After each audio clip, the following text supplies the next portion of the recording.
कात्यायनी माँ वृषभानु राजा से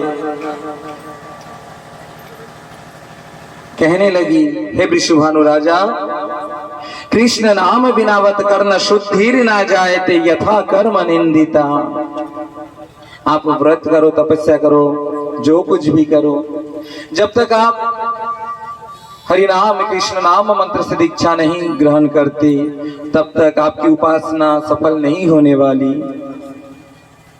स्वयं कात्यायनी माँ वृषभानु राजा से कह रहे हैं, जब तक आप दीक्षा नहीं लोगे तब तक आप जितना भी व्रत करो, जितनी ही उपासना क्यों न करें, कोई भी उपासना फलित नहीं होने वाली। अरे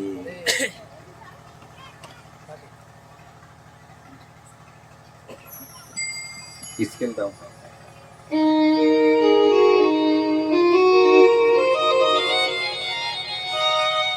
वृषभानु राजा कात्यायनी माँ के कहने पर गोवर्धन के ही समीप जाकर क्रतु मुनि के आश्रम से कृष्ण नाम रूप दीक्षा ग्रहण किए एवं उन्हीं के आश्रम में रहकर कुछ दिन तक कृष्ण नाम जप किए। क्रतु मुनि ने, उनके गुरुदेव ने वृषभानु राजा को आशीर्वाद किया कि जाओ वृषभानु राजा,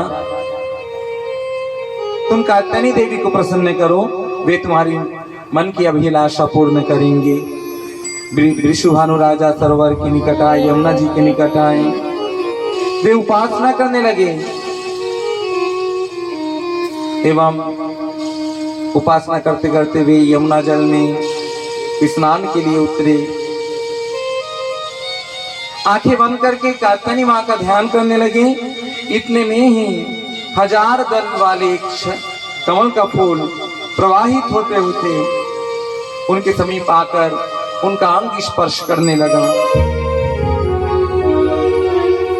वृषभानु राजा जब आंखें खोलकर देखे तो उस कमल के फूल में एक नवजात कन्या बड़ी सुंदर, उनके श्रीअंग से दिव्य प्रकाशित हो रहा है। बड़ी सुंदर कन्या मृदु मृदु हंस रही हैं। वृषभानु राजा इस कन्या को देखकर उस कमल के फूल से वह कन्या को अपनी गोद में उठा लिए और कीर्तिदा देवी के निकट जाकर कीर्तिदा देवी से कहने लगे, कीर्तिदा देवी, देखो कात्यायनी माँ ने हमारी सुन ली, देखो हमें कन्या की प्राप्ति हुई है। कीर्तिदा देवी इस कन्या को लेकर अपने सीने से लगाई और वात्सल्य रस से उनका हृदय भर गया और ऋषि गर्गाचार्य को बुलाकर, कुल गुरु को बुलाकर उनका नाम संस्कार आदि करवाई और उनका नाम राधा रखा गया। बोल ब्रजेश्वरी राधा रानी की जय। प्रेम से बोलो राधे राधे। स्वयं राधा रानी अपनी कृपा से ही ब्रज धाम में प्रकट हुई। राधा रानी की कृपा है और सच कहूं तो वृंदावन की लीला तो राधा रानी के बिना अधूरी ही मानी जाती, क्योंकि राधा के बिना श्याम सजते नहीं हैं, राधा के बिना गोविंद प्रसन्न नहीं होते, राधा के बिना तो श्याम आधे कहलाते हैं। एक सुंदर भजन है, एक भोली भाली गाँव की गवारन पंडितों की वाणी हो गई। राधा ना होती तो वृंदावन में ऐसे रास न होते, रास तो होते पर उस रास में वो प्रेम न होता। कान्हा तो होते, बंसी तो होती, पर बंसी में प्रेम न होता, प्राण न होते। राधा न होती तो वृंदावन में ऐसे रास न होते। क्या ऐसी खुशबू फूलों में होती, क्या ऐसी मिश्री माखन में होती, थोड़ा सा प्रेम लुटाकर वो गवारन पंडितों की वाणी हो गई। एक भोली भाली गाँव की गवारन की पंडितों की वाणी हो गई। सारा विश्व जिस ब्रजेश्वरी राधा रानी के नाम से उन्माद हो उठता है, आनंदित हो उठता है, झूम उठता है, वही ब्रजेश्वरी राधा रानी वृंदावन में स्वयं अपने ही कृपा से भक्तों को आनंद प्रदान करने के लिए वे प्रकट हुई हैं। बोल ब्रजेश्वरी राधा रानी की जय। मेरी विनती यही है राधा रानी कि आपके श्री चरणों से मुझे दूर न करें कभी। श्री राधे।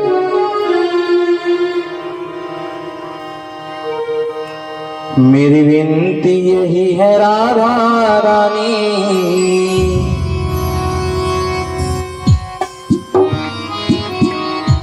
कृपा बरसाए रखना, कृपा बरसाए रखना। मेरी विनती यही है राधा रानी, कृपा बरसाए रखना, कृपा बरसाए रखना। मेरी विनती यही है राधा रानी, कृपा बरसाए रखना, कृपा बरसाए रखना। मुझे तेरा ही सहारा महारानी, मुझे तेरा ही सहारा महारानी, चरणों से लिपटाए रखना, कृपा बरसाए रखना, कृपा बरसाए रखना। राधा रानी कृपा बरसाए रखना, कृपा बरसाए रखना। कौन बोलेश्वरी राधा रानी की प्रेम से बोलो।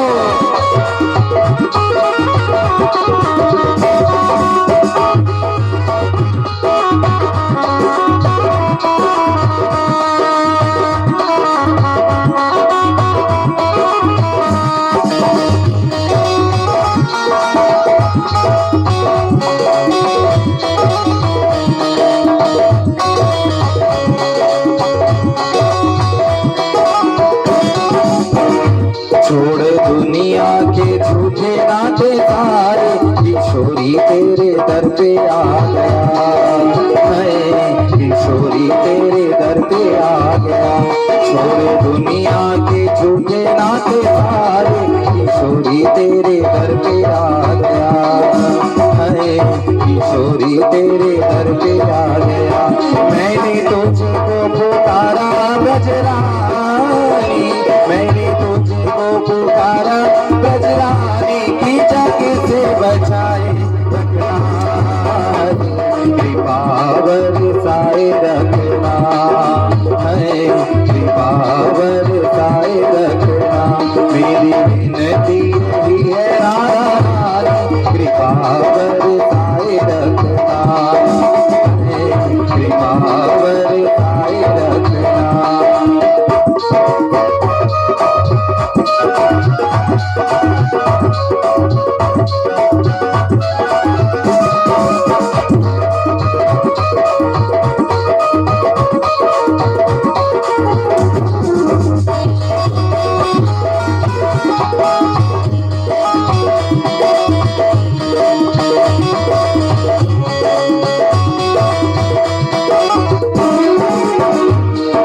सांसों की माला पे मैं सदा ही तेरा नाम सिमरूं, सदा ही तेरा नाम सिमरूं। इन सांसों की माला पे मैं सदा ही तेरा नाम सिमरूं, सदा ही तेरा नाम सिमरूं। लागी लगन श्री राधा नाम वाली, लागी लगन श्री राधा नाम वाली, लगन लगाए रखना, कृपा बरसाए रखना, कृपा बरसाए रखना। मेरी विनती यही है राधा रानी,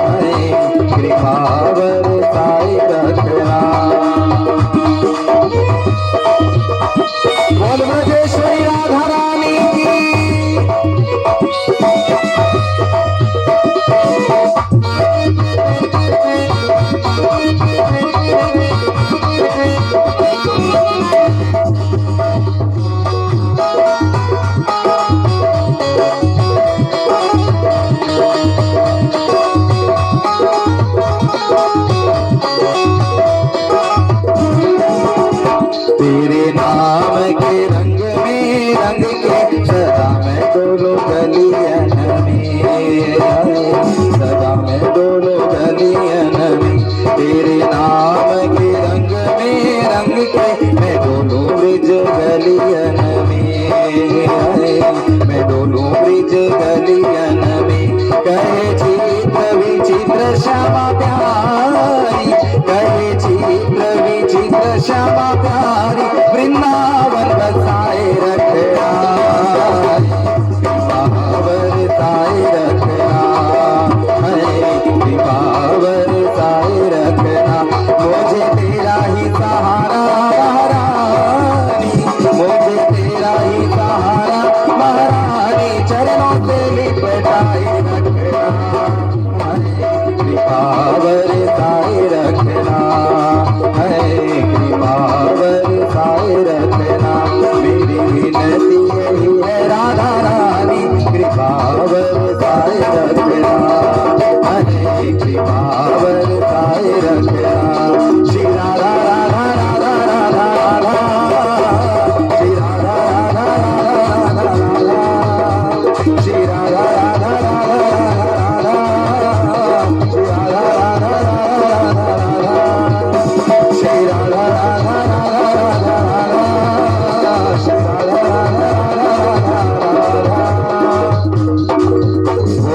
वृंदावन बिहारी लाल की जय, ब्रजेश्वरी राधा रानी की जय।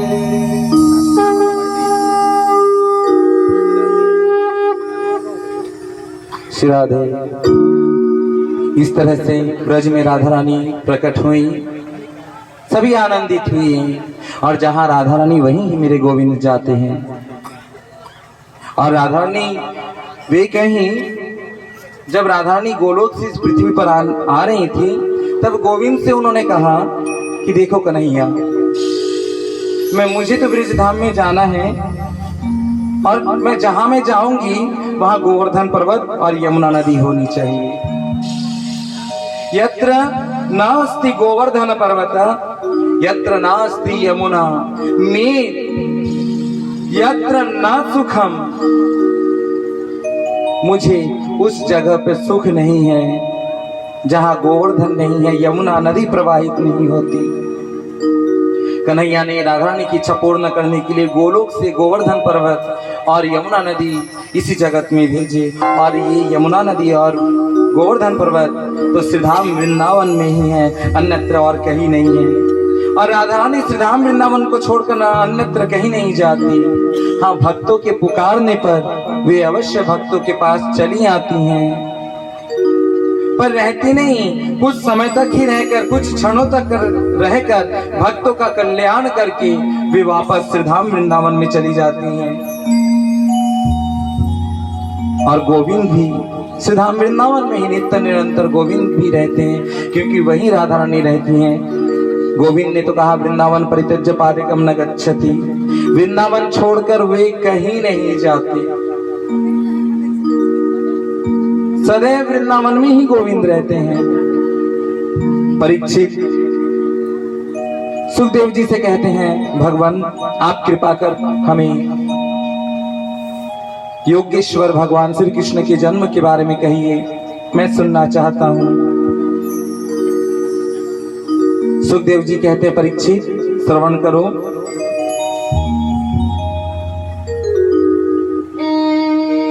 परीक्षित ने पूछा, भगवान क्यों आते हैं इस जगत में?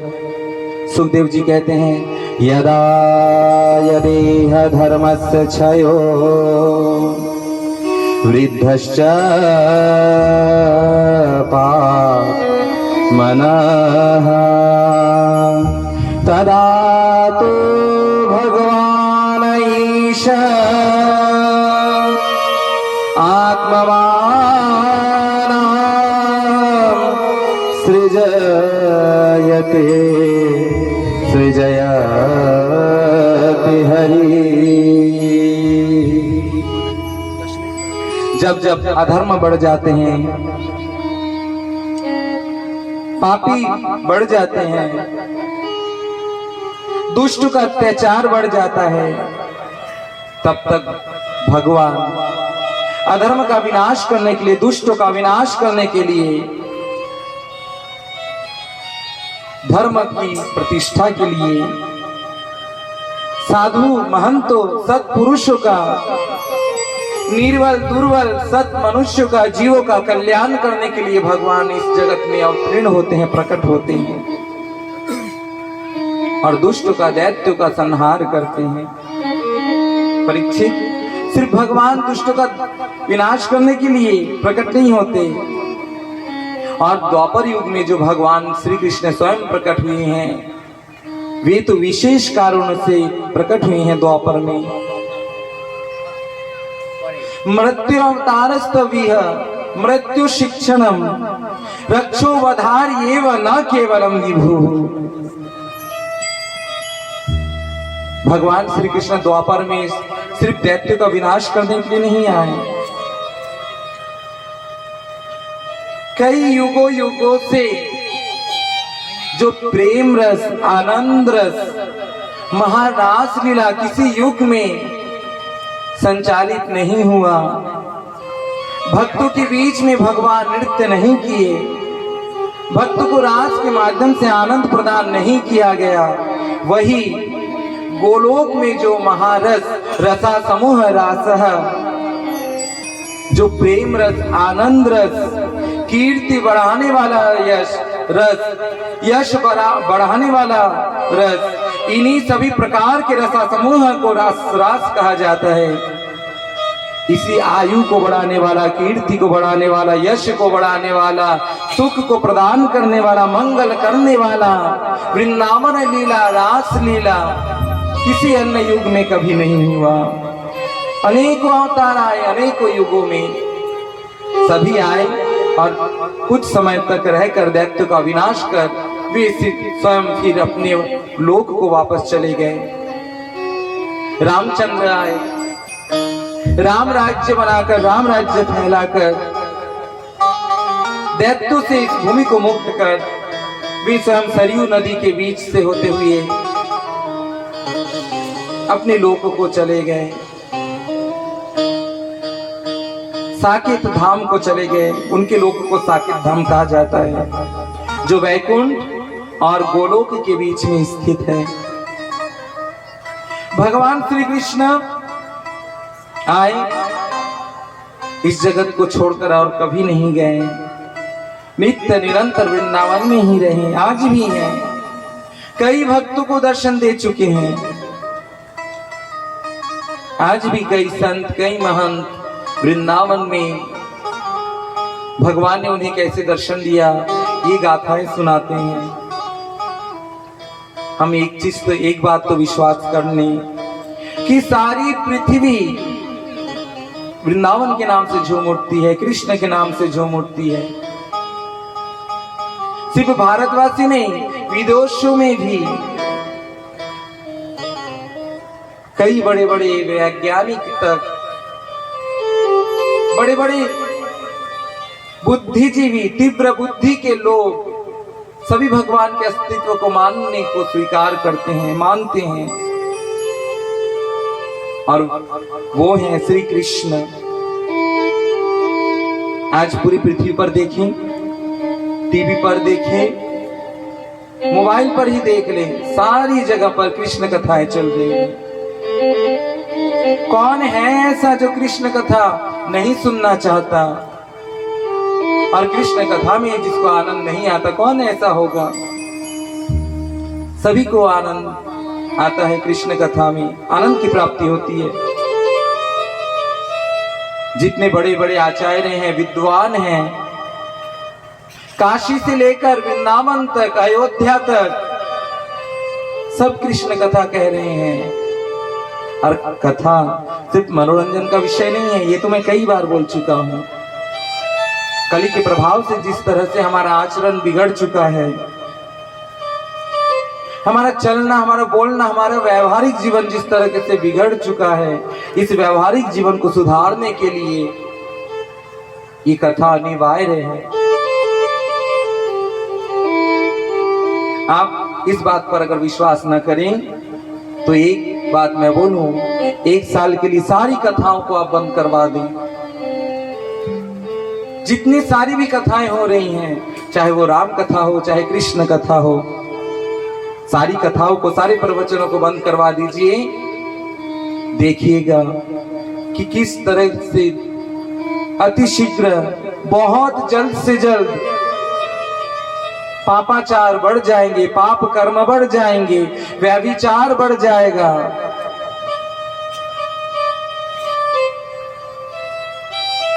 ये जो कथा है ना, ये कथा व्यभिचार को रोकने वाली कथा है, सद्बुद्धि का विकास करने वाली कथा है। ये तो नित्य निरंतर चलना चाहिए, हमेशा चलना चाहिए। यही कथा, यही ज्ञान हमें बांधे रखती है, एक दूसरे के प्रति श्रद्धा करवाने के लिए, एक दूसरे का सम्मान करने के लिए प्रेरित करती हैं ये कथाएं। तो इसलिए नित्य निरंतर कथा सुने, कथा को मनोरंजन का विषय न बनाए। भगवान वृंदावन में आए और वृंदावन में आकर सबको लीला दर्शन करवाकर सबका मंगल किए, सबका कल्याण हुआ।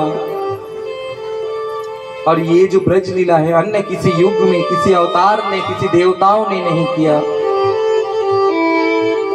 किसी को ये अधिकार, किसी देवता को ये अधिकार नहीं था, क्योंकि स्वयं भगवान, परिपूर्णतम भगवान श्री कृष्ण को स्वयं उन्हीं को ये अधिकार था कि वे ब्रज में आकर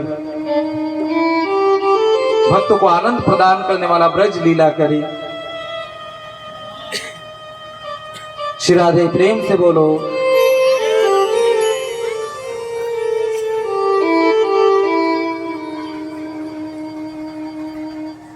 सुखदेव जी परीक्षित से कहते हैं, परीक्षित, जो प्रेम अन्य किसी युग में वितरण नहीं हुआ, वही प्रेम प्रदान करने के लिए भगवान आए।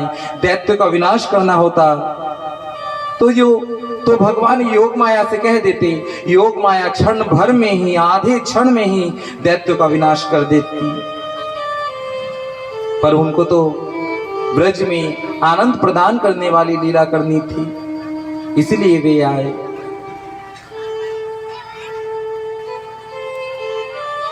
कलयुग द्वापर के अंत में, द्वापर के अंतिम चरण में, पूर्व काल के लाखों दैत्य अपना स्वरूप छोड़कर राजा का वेश धारण कर राज्य करने लगे। और उन्हीं में से मथुरा नगरी का राजा पूर्व जन्म में काल में भी दैत्य था।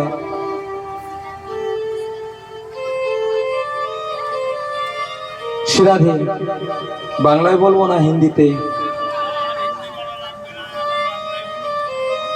শ্রী রাধে।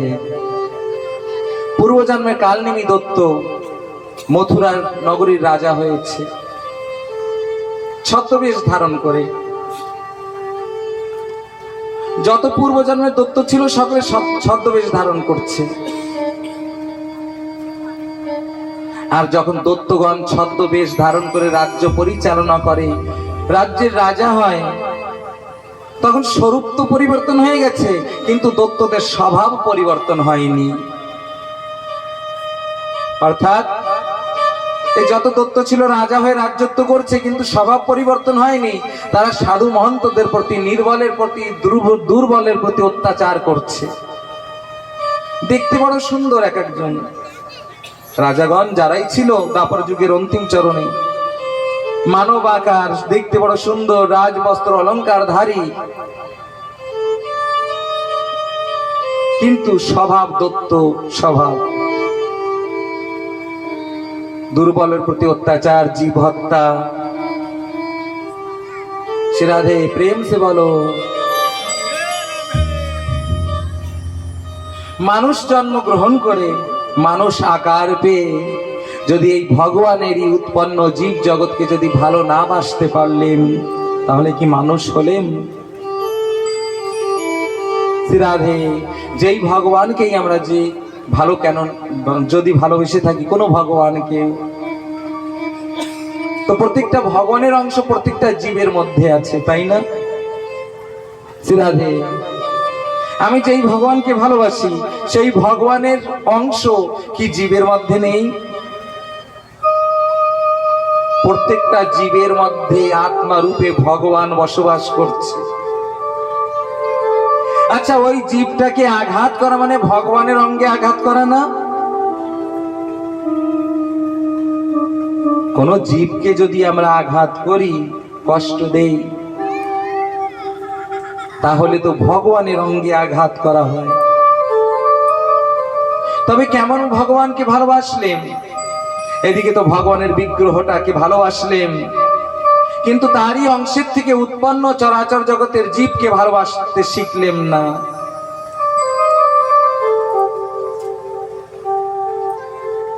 কেমন ভালোবাসা? রাধে, ওই জীবটার অঙ্গে আঘাত করলে কি আমার গোবিন্দের অঙ্গে আঘাত লাগে না? রাধে, তবে কেন বুঝতে পারছি না এখনো? রাধে,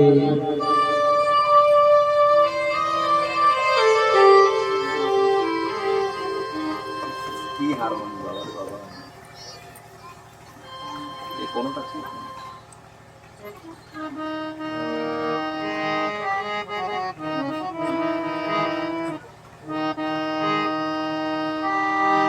কারো প্রাণে দিশনে আঘাত, সে আঘাত লাগে ঠাকুর প্রাণে।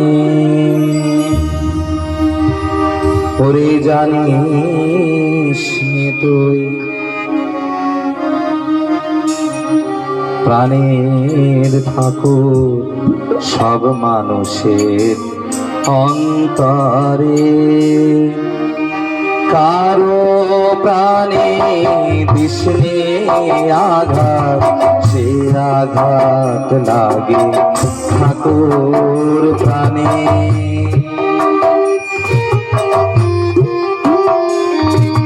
যে আঘাতে ব্যথা লাগে তোর প্রাণে, সে আঘাত তুই দিশনে ওনে। যে আঘাতে ব্যথা লাগে তোর প্রাণে, সে আঘাত তুই দিশনে ওনে। যাহা কিছু দিবি তাই ফিরে পাবি, যাহা কিছু দিবি তাই ফিরে পাবি।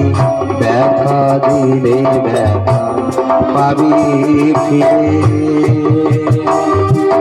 কারো প্রাণে দিশনে আঘাত, সে আঘাত লাগে ঠাকুর প্রাণে।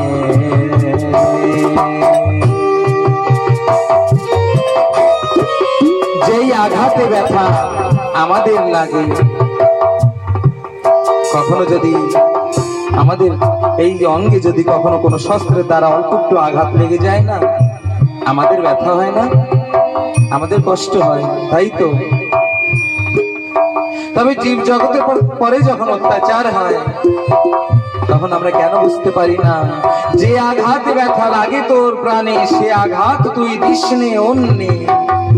যাহা কিছু দিবি তাই ফিরে পাবি, ব্যথা দিলে ব্যথা পাবি ফিরে।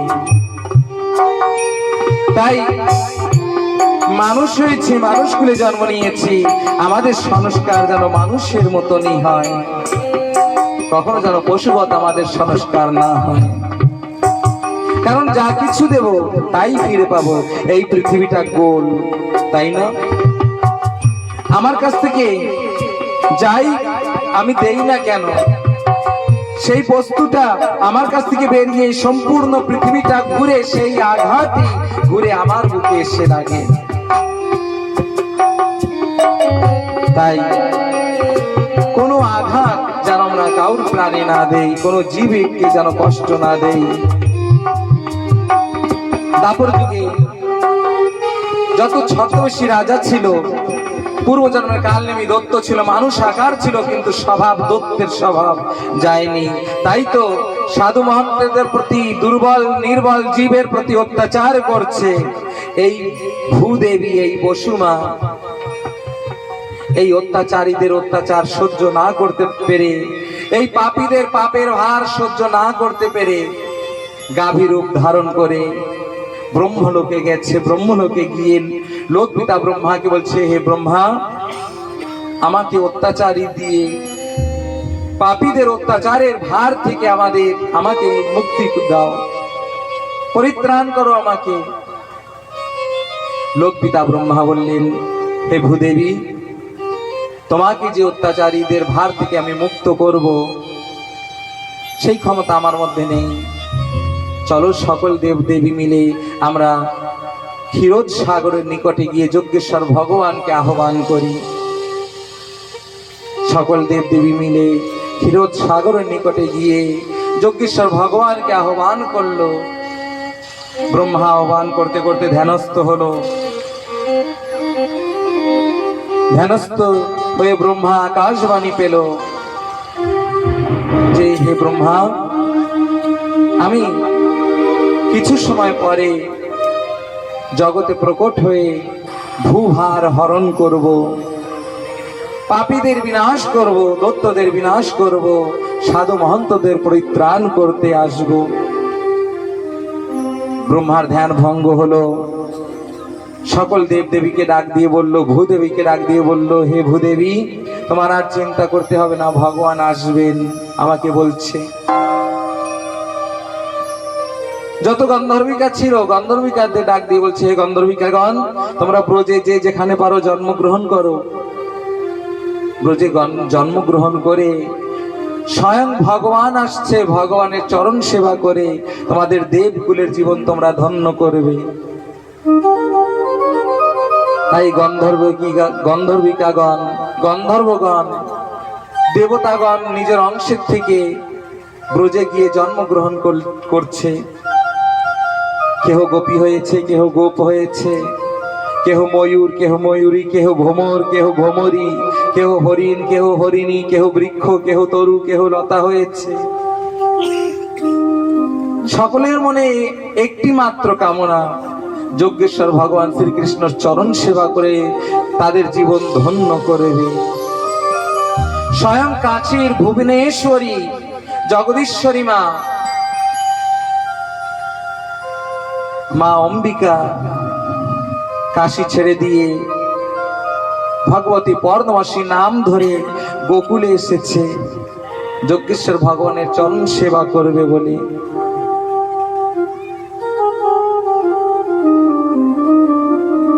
এদিকে ব্রহ্মা বলছে, বাসুদেব গৃহে সাক্ষাৎ ভগবান পুরুষ পরঃ জনিষ্যতে তৎপ্রিয়ার্থম সম্ভবন্তু সৌরি স্ত্রিয়ঃ। স্বয়ং ব্রহ্মা বলছে, বাসুদেব গৃহে সাক্ষাৎ ভগবান পুরুষ পরঃ। এই কথা ব্রহ্মা আর কারোর জন্য বলেনি, কারণ সাক্ষাৎ ভগবান বাসুদেবের গৃহে আসছিল। আর সকল জায়গায় তো অংশ অবতার, কলা অবতার, আবেশ অবতার, গুণা অবতার, যুগ অবতার রূপে ঠাকুর এসেছিল। কিন্তু স্বয়ং ভগবান তো দাপর যুগেই এসেছিল, আর অন্য কোনো যুগে আসেনি। স্বয়ং ব্রহ্মা বলছে। ব্রহ্মার কথা শুনে ভূদেবী ফিরে এলো জগতে। এদিকে মথুরায় কংস ভগিনীকে বিবাহ দিয়ে নববিবাহিতা ভগ্নী আর ভগ্নিপতিকে বিদায় দিতে চলছে। কংস রথ চালিয়ে নিয়ে এগিয়ে চলছে, বাজা গাজা বাজছে। হঠাৎ আকাশ মেঘাচ্ছন্ন হলো, মেঘে গর্জনার মধ্যে থেকে সুগম্ভীর স্বরে আকাশবাণী হলো, পথি পগ্রহীনম কংসমা শরীর বাতা अस्यास्त्वाष्टमो गर्भोहन्ता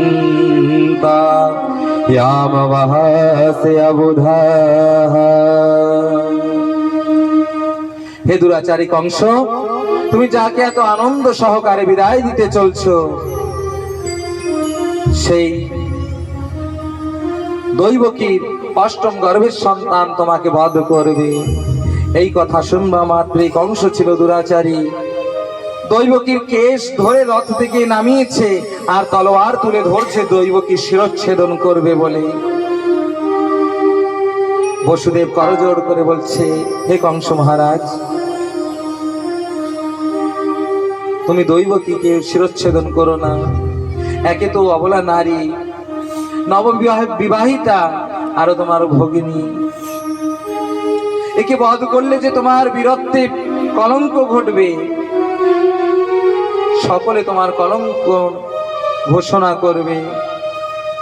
তাই আমি প্রতিজ্ঞা করলাম, এই দৈবকীর অষ্টম গর্ভের সন্তান তোমার শ্রীকরে তুলে দেব আমি। বসুদেব প্রতিজ্ঞা করলো, কংস মেনে নিল। দৈবকী আর বসুদেবকে হস্তপদ বন্ধন করে কারাগারে নিক্ষেপ করলো। কালক্রমে দৈবকীর প্রথম সন্তান হলো। প্রথম সন্তান যখন হয়েছে, কংস ছুটে এসে নবজাত সন্তানের পা দুটি ধরে পাষাণে আছাড় মেরে নবজাত সন্তানকে বধ করলো। দৈবকী পুত্রের স্নেহে কাঁদল। দিনে দিনে কালক্রমে দৈবকী 6টা সন্তানকে জন্ম দিল। 6টা সন্তানকে কংস পাষাণে আছাড় মেরে নবজাত সন্তানকে বধ করলো। দৈবকীর 7ম গর্ভ হলো। শেষ নাগ দৈবকীর গর্ভাশ্রয় নিল। ভগবান যোগমায়াকে স্মরণ করলো।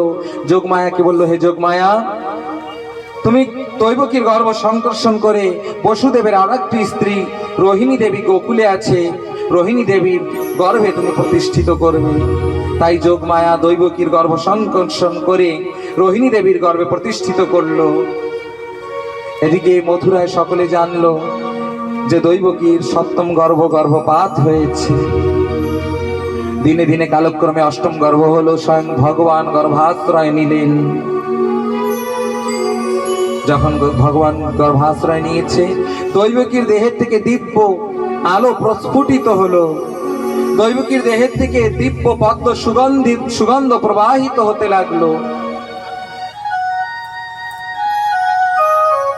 কংস কারাগারে দেবগণ প্রকট হলো। দেবগণ প্রকট হলে গর্ভ স্তুতি করলো, হে অনন্যাক্ষ বিমুক্তমানেন यस्तवयस्तभावाद् विशुद्ध बुद्धया आरुहे कृच्छ्रेण परं पद ततः पतनतयो यथोयनादृत युष्मदङ्घ्रया।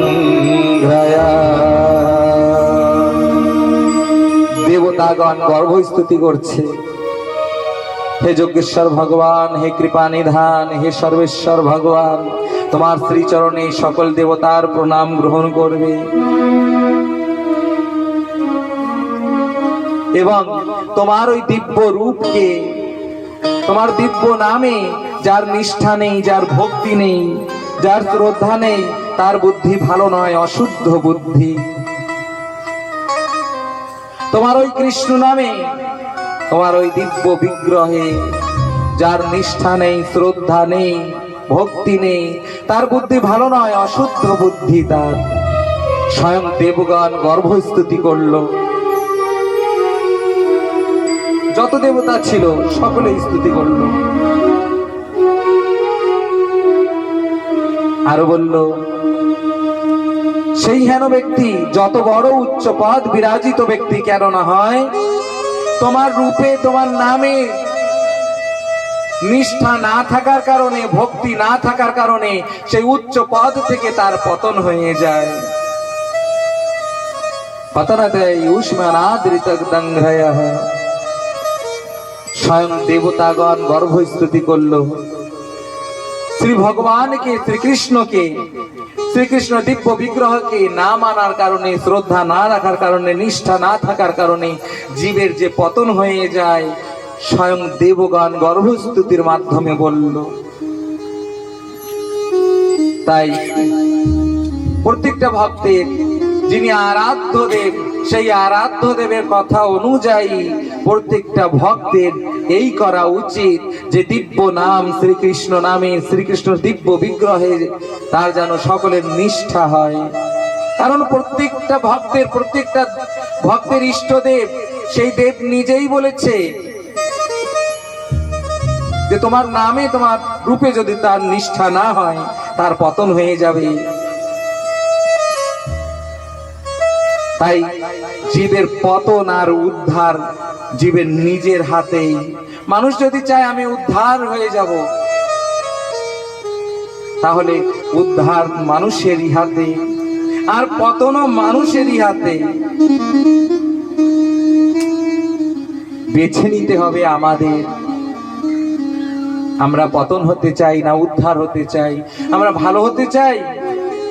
যদি ভালো হতে চাই তাহলে অনন্ত কোটি ব্রহ্মাণ্ডের একমাত্র অধীশ্বর যজ্ঞেশ্বর ভগবান শ্রীকৃষ্ণর ভজন করতে হবে। এটাই শাস্ত্র, এটাই বিধান, এইটাই বেদ, এইটাই উপনিষদ। বেদের সারাংশ, ব্রতের সারাংশ কৃষ্ণ ভজন। এইভাবে দেবগণ গর্ভস্তুতি করে সকল দেবগণ দেবালয়ে চলে গেছে। কিছু দেবগণ ব্রজে গিয়ে জন্মগ্রহণ করছে, কিছু দেবগণ আংশিক রূপে ব্রজে জন্মগ্রহণ করেছে। সকলে আকুল হয়ে বসে আছে, ভগবান আসবেন। ভগবান যখন আসবে ভগবানের চরণ সেবা করব। দেব দেবীরও বাঞ্ছিত ধান গোবিন্দর শ্রীচরণ।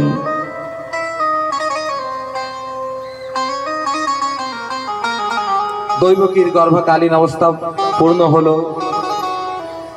ভাদ্র মাস অষ্টমী তিথি, রোহিণী নক্ষত্র, কৃষ্ণপক্ষ মধ্যরাত্র।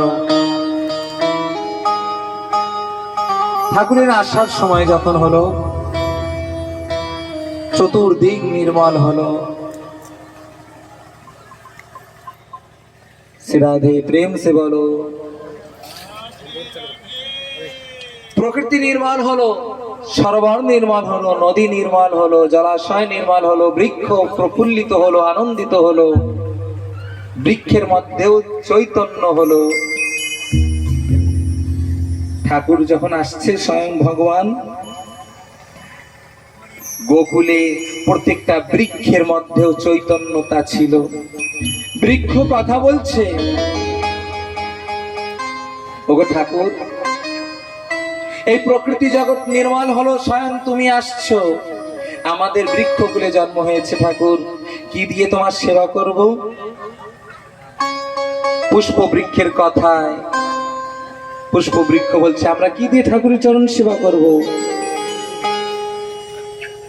তাই ঠাকুরের চরণ সেবা করবার জন্য পুষ্প বৃক্ষে মধ্যরাত্রেই পুষ্প প্রস্ফুটিত হয়ে ভরে গেছে। ফলদার বৃক্ষ যত ছিল তারা বলছে আমরা কি দিয়ে ঠাকুরের সেবা করব? যেই ফল হতো গ্রীষ্মকালে সেই ফল ভাদ্র মাসে মধ্যরাত্রেই বৃক্ষে পরিপূর্ণ মাত্রায় ফল হয়ে গেল। ফলদার বৃক্ষে ফলে পরিপূর্ণ হলো। ফলের যত ডাল ছিল নিম্ন হলো, ভূমির সঙ্গে লেগে গেল। আমার ঠাকুর আসবে, আমার বৃক্ষেতে ফল তুলে আস্বাদন করবে, সেবা নেবে। বৃক্ষের মধ্যেও চৈতন্যতা প্রকৃতি জগৎ সাক্ষী দিল, স্বয়ং ভগবান আসছে। সরোবরে মধ্যরাত্রে পদ্ম ফুল প্রস্ফুটিত হয়ে ভরে গেছে। সূর্য ডাক দিয়ে বলছে পদ্ম ফুল, প্রকৃতির নিয়ম আমি গগনে উদিত হলে তবেই তুমি প্রস্ফুটিত হবে, তুমি কেনই মধ্যরাত্রে প্রস্ফুটিত হয়েছ?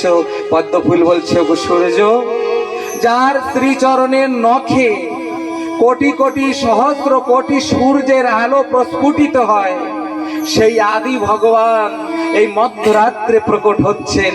তাই তার ওই নখের আভা ধরে, তাই ওই নখের আলো নিয়ে আমি মধ্যরাত্রে প্রস্ফুটিত হলেন।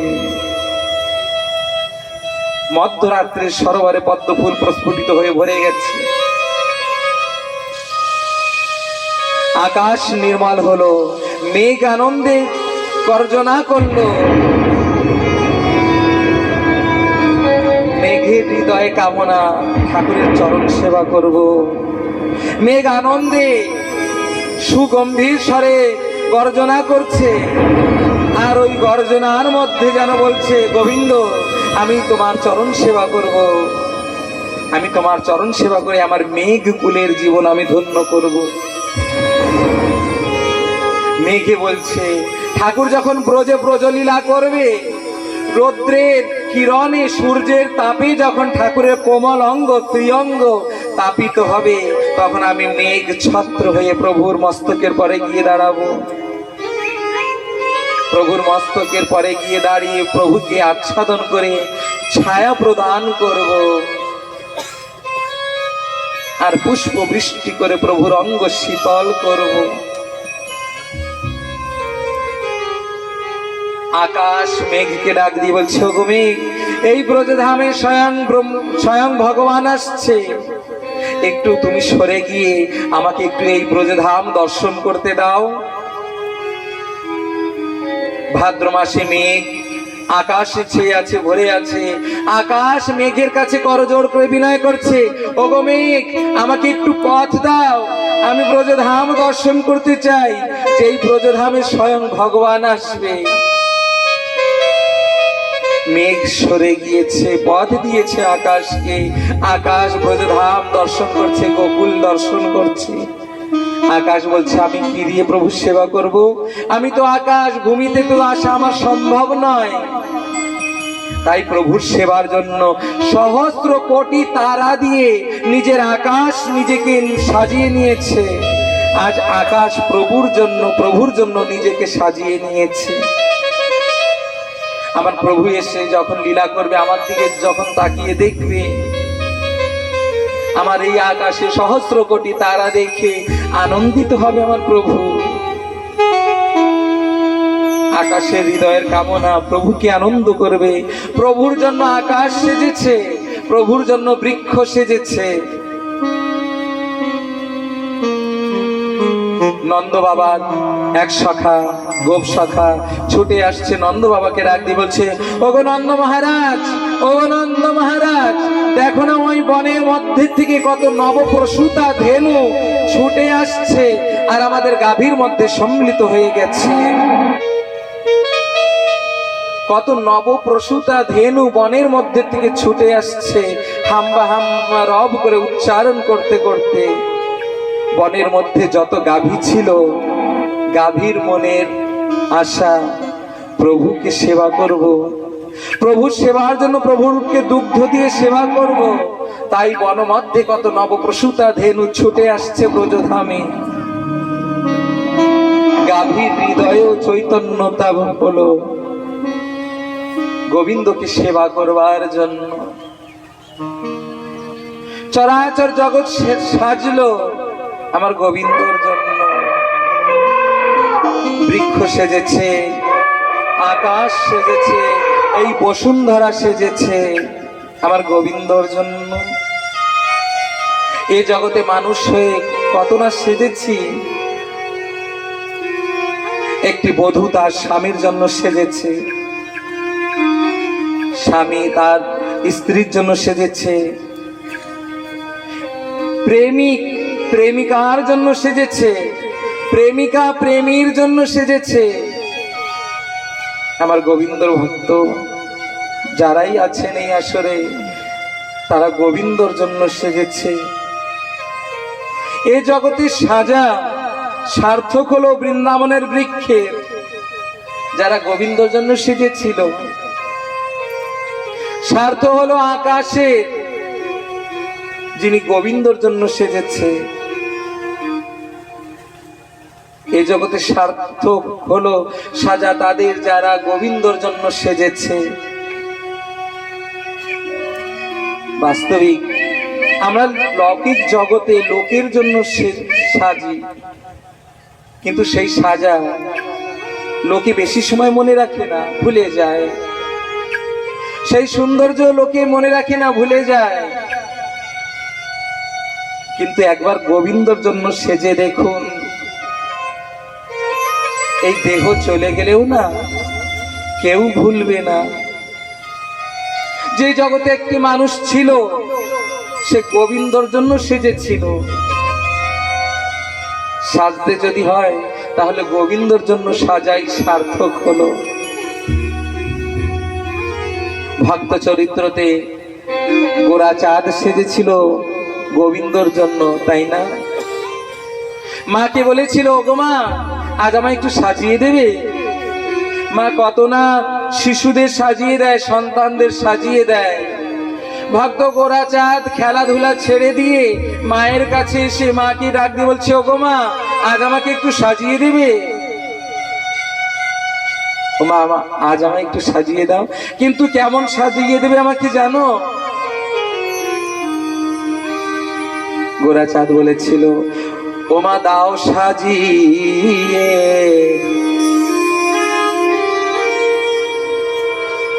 আমায় ভক্ত ভাবাবেশে, আমি যাইব কৃষ্ণ ভজনে। ও মা, দাও সাজিয়ে আমায় ভক্ত ভাবাবেশে,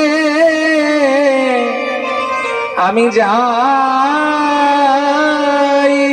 কৃষ্ণ ভজনে। ও মা, আমায় করো আশীর্বাদ, মেটে যেন সাদ। আমায় করো আশীর্বাদ, মেটে যেন সাদ। আমায় করো আশীর্বাদ, মেটে যেন সাদ।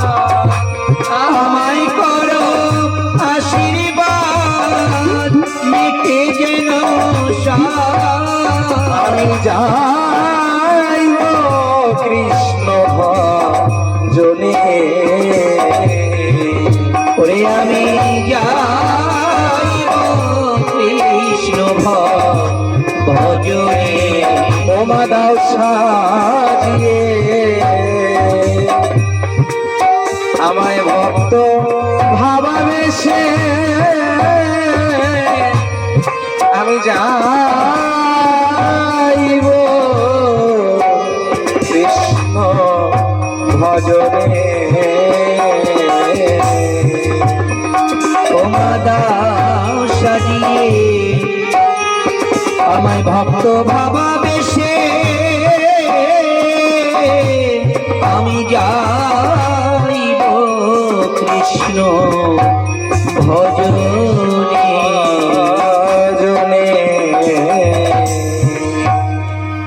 ভক্ত গোরাচাঁদ বলেছিল, মা, কত না সাজিয়েছ আমায়, মা, আজ আমায় সাজাবে? একটি কৃষ্ণ ভক্ত ভাবাবেশে আমায় সাজিয়ে দাও। আরো কি করবে জানো? ও মা, আমায় দুহাত ভরে আশীর্বাদ করবে। ও মা, আমায় করো আশীর্বাদ, মেটে যেন আমার সাথ, আমি যাইব কৃষ্ণ ভজনে। কত না ভক্ত এ জগতে গোবিন্দর জন্য সেজেছে, তাদের সাজা এ জগতে কেউ ভোলেনি। আজও তাদের নাম আমরা মনে করি, মনে করে তাদের নামের গুণগান কীর্তন আমরা করে থাকি। এমন সাজ সেজে না ভাই, যেই সাজ আজ লোকে মনে করছে কাল ভুলিয়ে দেবে, এমন সাজ সেজে, এমন সাজ সেজে নাও যেই সাজে এই জগতে আমাদের নাম, সকল ভক্তের নাম চির অমর হয়ে যাবে। সেই সাজ সেজেছিল মীরা। তাই বৃন্দাবনের বৃক্ষগণ সকলে গোবিন্দর জন্য সেজেছে। শুভ সময়, শুভ লগ্ন ধরে ভাদ্র মাসে অষ্টমী তিথিতে রোহিণী নক্ষত্রে কংস কারাগারে স্বয়ং ভগবান প্রকট হলো। বল ভাই রাধা কৃষ্ণ প্রেমানন্দে হরি হরি বল, মন হরি বল, হরি বল। নিশীতে তমোদ্ভূত যায় মানে জানা,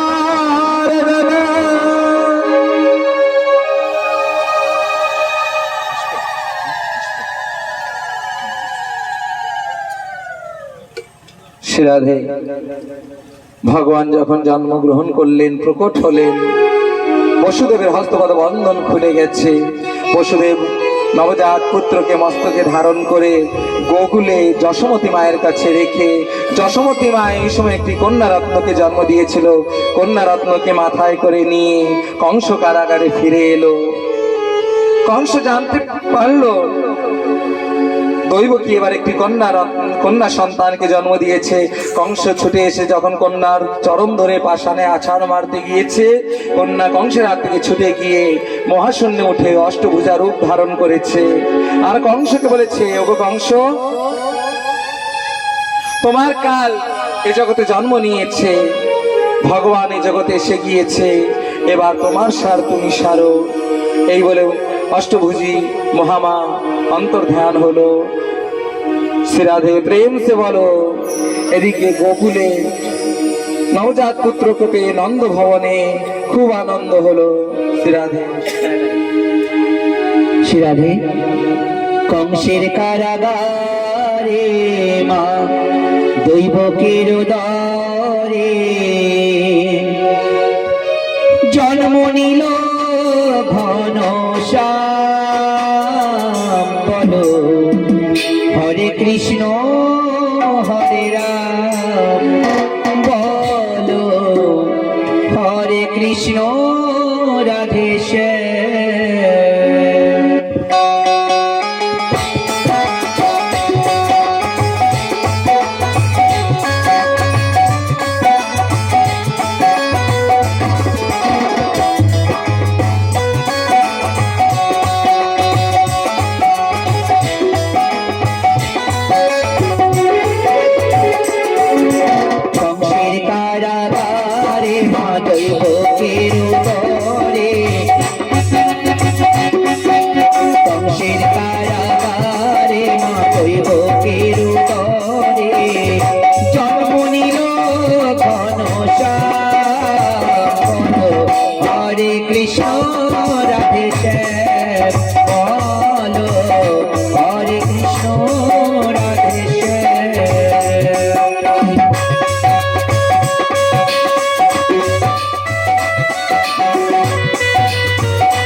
ভগবানের কেমন লীলা যুগ অবতার, আপনি খুলে যায় বন্ধ কারাগার।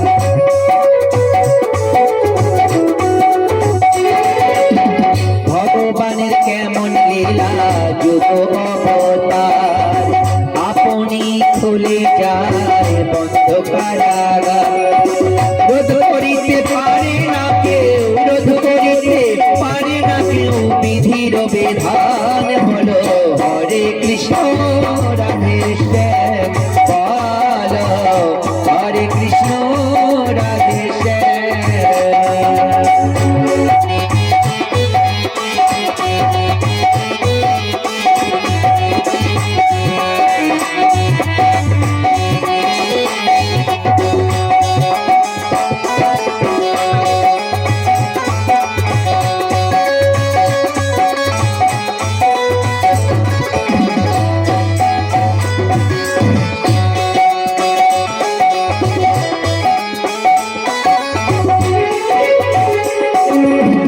বাসুদেব লয়ে যায় মাথার উপরে, যমুনা পার হয়ে মা যশোদার ঘরে।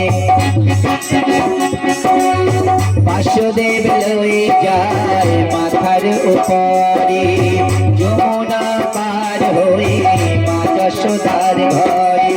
দিনে দিনে বড় হয়, দিনে দিনে বড় হয় নব ঘনশ্যাম। বলো হরে কৃষ্ণ রাধে শ্যাম, বলো হরে কৃষ্ণ রাধে শ্যাম।